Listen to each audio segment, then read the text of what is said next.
My name is Charles Giuliani. I'm a member of an archaeological research group called NEARA, New England Archaeological, or actually Antiquities Research Association. And I go around New England filming Native American stoneworks all over New England. And to my amazement, the richest place for this type of thing is right here in Milford. I started investigating here back in March, and I couldn't believe it. Everywhere I looked, I kept finding more and more stuff.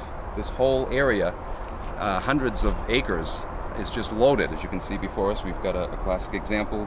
There's a cracked boulder with stone fill inside, had important ritualistic significance to the natives.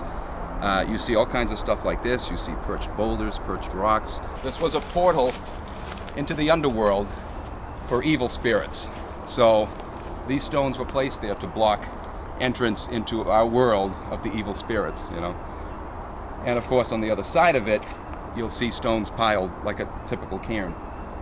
So this is definitely ceremonial here. This was not a burial marker. This had ceremonial purposes. This could have been the spot of a battle, and they put these cairns here in remembrance of the battle, or it could have just been a ceremonial spot.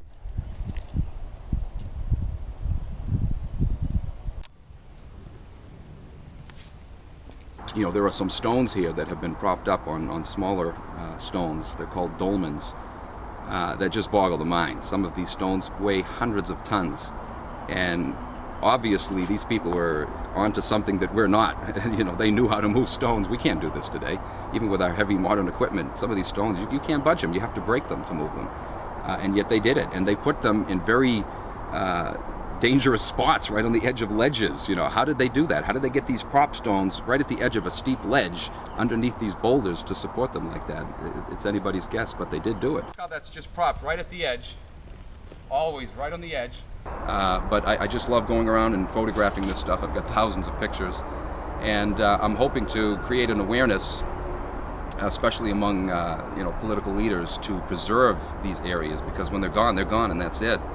Adjacent to this park, just a mile to my left here, there was some terrible destruction, devastation done in the past decade or so. A lot of development, and I don't know what was there because I wasn't into this at that time, but I'm sure it's connected with this same park. I'm sure there's a lot of stuff in there that was destroyed, and I really want to see this stuff get preserved. So I'm hoping that through all of this, it's not only my hobby, my interest, what I like to do, but I'm hoping that I can create an awareness for people to prevent development in areas like this, because this is a national treasure. I mean, you could turn this into a tourist attraction here. I mean, this is very significant. This is a very sacred spot.